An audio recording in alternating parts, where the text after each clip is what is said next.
Christopher Bell reveals that Joe Gibbs has banned him from doing any dirt racing. Meanwhile, Justin Marks is ensuring that an important piece of modern NASCAR history remains preserved.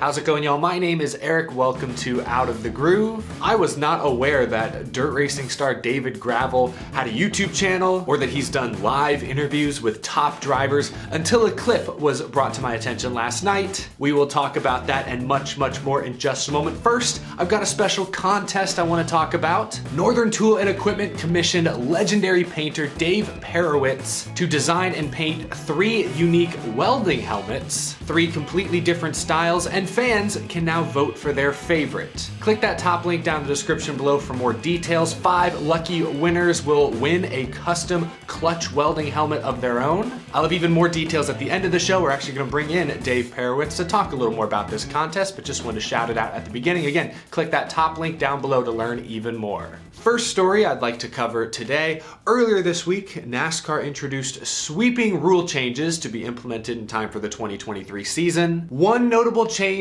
was that NASCAR has banned any future Hail Melon attempts. Going forward, any move similar to what Ross Chastain pulled off at Martinsville last fall will result in a time penalty being issued, which means Ross Chastain's Hail Melon, which had never successfully been pulled off before, will now never be pulled off again. One of a kind. This just makes Chastain's move all the more legendary in my opinion. Justin Marks, Ross Chastain's Trackhouse team owner, agrees. Here's what Justin Marks tweeted yesterday. So the good news is that these cars are strong. Because of that, the Martinsville wall car came back from the race with 90% of its parts reusable, which means keeping that car exactly as it came off the track as a show car would cost Trackhouse hundreds of thousands of dollars. We've gone back and forth on what to do, but given the new ruling NASCAR made yesterday, we've decided to preserve the car as best as possible. Ross's move at Martinsville was a historic moment and should be preserved for the fans for years to come in physical form. This sport isn't just about the balance sheet, it's about passion and moments and people. He also posted this photo of the right front of the car. You see the scuffs, the scratches, still in its October Martinsville form. What a statement there from Justin Marks. Fans across the nation, across the world cheered his decision. An expensive decision perhaps, but one that race fans and historians for years to come I think will truly appreciate. The president of Martinsville Speedway tweeted his support of Justin Marks' decision and added, "We will do our part by removing and preserving a section of the safer barrier. Who knows, maybe the car and wall may meet again somewhere." Oh, I can just picture a pretty cool, NASCAR Hall of Fame exhibit where they have part of the original wall and the car up against each other, bumping and grinding. I don't like that I use those words, I'm sorry, but this is cool. Something that years from now, when it is made into an exhibit somewhere that you can go visit, I know I would love to show my future kids someday. Kids, do you want to see what controlled chaos, out of control chaos looks like on a racetrack? Successful out of control chaos? Let me tell you about a watermelon farmer turned race car driver, Ross Chastain. Show them this car, show them the wall. I love it. Huge respect to Martinsville Speedway and especially Trackhouse for making the decision to preserve this remarkable piece of modern NASCAR history. They deserve immense props for that. Now, to segue a little from one team owner to another, Christopher Bell, Joe Gibbs racing driver, was on David Gravel's YouTube live stream, and I actually went back and watched the whole thing. I'll link it down in the description below if you'd like to check it out for yourself. It's almost 2 hours long, but Bell talks about his new dirt team. He goes in depth about some of the Phoenix testing, the safety stuff. A lot of good stuff, whether you're solely a dirt fan or if you're a NASCAR fan. They cover a lot of both, so I encourage you to go check it out. But during this live stream appearance, Christopher Bell addressed one of the key reasons why he did not participate in this year's Chili Bowl Nationals. If you've kept up with the drama, there are many big name drivers who did not attend this year, including Kyle Larson, Bell. Many drivers have cited the small purse, only $10,000 to win an event that has like over 300 entries. But Christopher Bell said there was another, even stronger reason why he didn't attend this year's Chili Bowl in his home state. I'll just play the clip. Joe Gibbs has been extremely, extremely vocal about his, I don't want to use the word hatred, but it's pretty close to hatred towards dirt track racing, and just, he does not love dirt track racing or open wheel racing at all. And before me and Coy had a great relationship, Coy Gibbs, and I would always funnel my dirt track stuff through Coy, and Coy would, he loved it. He thought it was really good for me to do. And, he would kind of tell his dad that, that we talked about it, and he thought that it was fine for me to go do. So obviously Coy passed away in November, and I kind of lost that, that connection. And Joe was very vocal about me not dirt track racing. So for the time being, I'm not going to be dirt track racing. There is a lot to unpack there. This isn't particularly new. I remember Kyle Busch, this was a few years ago, saying that his boss wouldn't allow him to run the Indianapolis 500, even though he had a deal set up. I had it done last year, sold and everything, ready to go, and I got a boss that said no. And this isn't just a Joe Gibbs issue. Rick Hendrick didn't like his drivers running dirt races for many years. He softened a bit on Kyle Larson in recent seasons, but that historically had not been the case. Roger Penske, actually a user on Twitter, Mac Dirt Dog, tweeted at me yesterday, there's some prejudice from the older owners about dirt. Ever read the Gary Bettenhausen Roger Penske story? I must admit I was not familiar with it, but I looked it up, and Gary Bettenhausen was a driver for Penske in the 70s. Penske wasn't a fan of him racing dirt stuff on the side. Bettenhausen did anyways, got severely injured in a crash, and was never the same. Penske ended up firing him. So this isn't just a Joe Gibbs thing, but this is significant because Christopher Bell is a rising star in the NASCAR Cup Series. He's set up to be a key part of Joe Gibbs Racing's future. And you listen to that clip, does Christopher Bell sound happy? No, he does not. This is an odd situation because I don't entirely disagree with Joe Gibbs' philosophy. Gibbs has millions of dollars invested into Christopher Bell. There are dozens of employees whose livelihoods depend on Christopher Bell being able to do his job successfully on Sundays. I can't fault Joe Gibbs for being protective of his asset. It's easy for me to say, hey, let the guy do what he wants. Christopher Bell comes from dirt racing. That's his history. That's his roots. He loves doing it. He's great at it. He's one of the all-time great young dirt racing talents this country has to offer. It's easy for me to sit here and say, let him do what he wants to do. But at the same time, I don't know. If I had millions of my own dollars invested into a person, I might be very protective of what they do as well.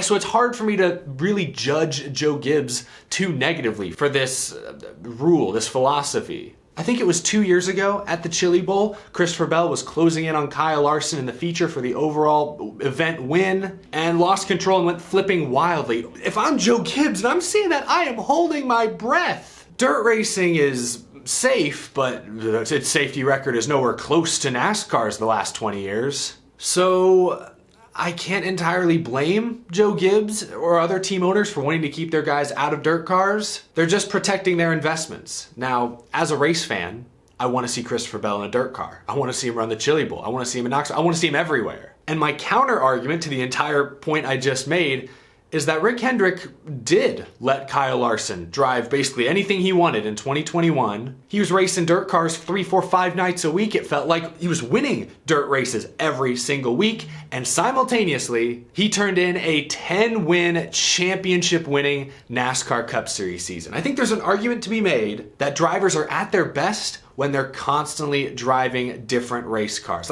Look at Kyle Busch. I think there are several reasons as to why his stats begin to slip at the end of his Joe Gibbs Racing career. But I don't think the timing is all that coincidental. He started to struggle the moment practice and qualifying went away. Pandemic year, when they started to limit how many Xfinity and truck races Cup guys can participate in. The moment those rules came down, those things changed, Kyle Busch's numbers slipped. Kyle Larson comes back into NASCAR's getting to run a ton of dirt races, also compete full-time Cup, and he turns in one of the greatest seasons we've ever seen. There's an argument to be made that if Joe Gibbs Racing truly wants to tap into Christopher Bell, get the best that Bell has to offer, he should let him run dirt. He should let him do whatever he wants on his own time. I know the fans would appreciate him for it. I want to see Christopher Bell race everything and anything he possibly can. If I'm Joe Gibbs, I want to keep my future star driver happy. Again, Christopher Bell does not look or sound very happy in that David Gravel interview clip. He mentions Coy Gibbs as being sort of his connection to the dirt world. Of course, tragically passed away in November. I don't want to be insensitive, but I think it's safe to say there is a culture issue at Joe Gibbs Racing right now.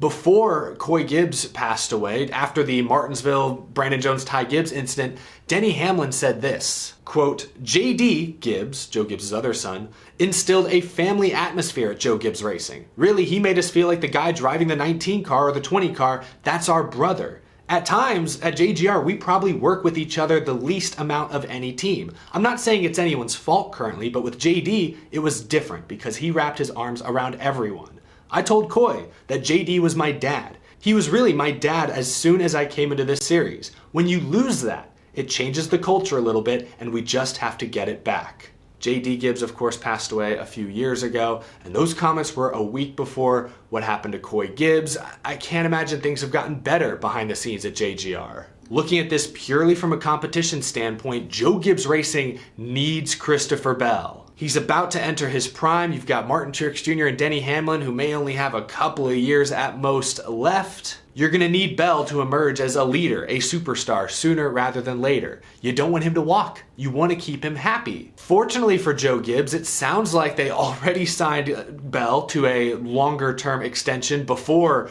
he made the championship four last season and before, obviously, the most recent tragedy behind the scenes. Joe Gibbs said this on SiriusXM NASCAR radio back in October. Gibbs said, quote, we, JGR, signed Christopher Bell to a long-term deal early this year before a lot of the success. To be truthful. We think he is a young guy that is going to be a star. We actually had sponsorship meetings where the people that sponsor that race car said a big part of what we were doing here is because of Christopher. If you want a poster child for someone that knows how to treat sponsors, it's Christopher, honestly, and it means a lot to us. We don't know what that contract looks like. Is it through 2024? Is it through 2025? If Bell is truly unhappy, will he try to maybe weasel his way out the way Tyler Reddick did with RCR? Not saying Reddick was unhappy with RCR, but by signing a deal a year and a half early, it kind of forced RCR to let him out early. I don't know. I don't know what the future holds for Christopher Bell, but he didn't sound too happy in that interview clip. He wants to race dirt, just started a dirt racing team, and Joe Gibbs right now will not let him. Again, I understand it. I get the safety concerns, the security concerns, but I hope Joe Gibbs does change his mind. As a fan, I want to see Christopher Bell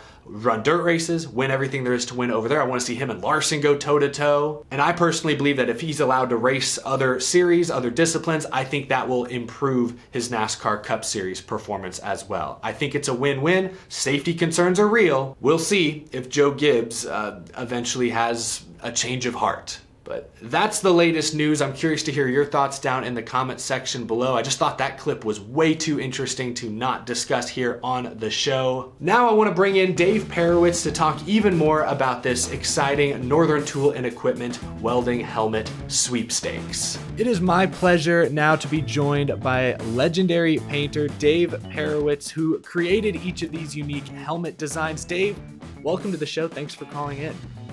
Hey, no problem. Glad to be here. Well, first tell me, how did you get involved with Northern Tool and Equipment and their, more specifically, their helmet design sweepstakes? Well, Northern Tools reached out to me and they proposed a deal to paint a helmet, a welding helmet. And so what I told them, I said, I'll tell you what, why don't I paint 3 of them and we'll pick the best design out of the 3. That way there you'll have a little more choice. Northern Tools being, a great company to deal with, high quality stuff that they've always had. I was glad to be involved with this project. Absolutely. Can you tell us a little bit about some of the inspirations behind each of these designs? The old school, the Patriot, they look fantastic. So what was your thought process when coming up with those looks? Well, the first thing that came to my mind in designing a welding helmet was flames. Flames is kind of my thing. We do more flame jobs than anything here. And believe me, we do a lot. So the helmet shape, I had to work with that shape to make them flow. But anyway, so the first helmet we did, I did flames. I added, some graphics to it. to change it up and give it a little different look. We did an outline and in a different color, and that was the first one. The second one, I wanted to do more of a graphic design, so I laid that one out. I wanted him to be completely different. I laid that one out, and I really liked the way that came out. We added a lot of color in the striping, and that was my second design. And then the third one, we wanted to do kind of a traditional red, white, and blue theme, and that's kind of Jody's thing. Jody does a great job on that kind of stuff, and so I worked with Jody on that one. She kind of designed it, and we followed through. And so in the end, I wanted to do 3 completely different paint schemes so that people would have a good choice, and go from there.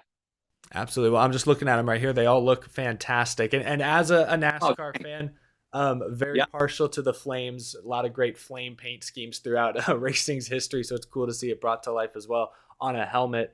Well, thank you so much for joining us today, Dave. Folks watching at home can go to northerntoolandequipment.kickoffpages.com. There's a link down in the description below. You can vote for your favorite of these 3 helmets, and 5 lucky winners will actually get to receive a custom clutch helmet themselves. Dave, I have to ask you before you go, do you have like a secret favorite? Like, are you pulling for one design over the other that you can maybe tell us? Well, it's the flames. You know what I mean? I like it. Very consistent. Awesome stuff. Well, thank you so much, Dave Perowitz, for joining us today. Thank you for your time. Okay, thank you. Thank you so much for watching. If you enjoyed this video, please leave it a like. And if you're new and you love NASCAR, hit that subscribe button down below so you don't miss any upcoming content. I've got an exciting announcement coming tomorrow, I believe. Thank you as always to my Patreon supporters as well. I'll see you all again very, very soon. Keep an eye out on my social medias tomorrow. Got a very exciting content announcement coming very, very soon. Thanks for watching, y'all. Take it easy.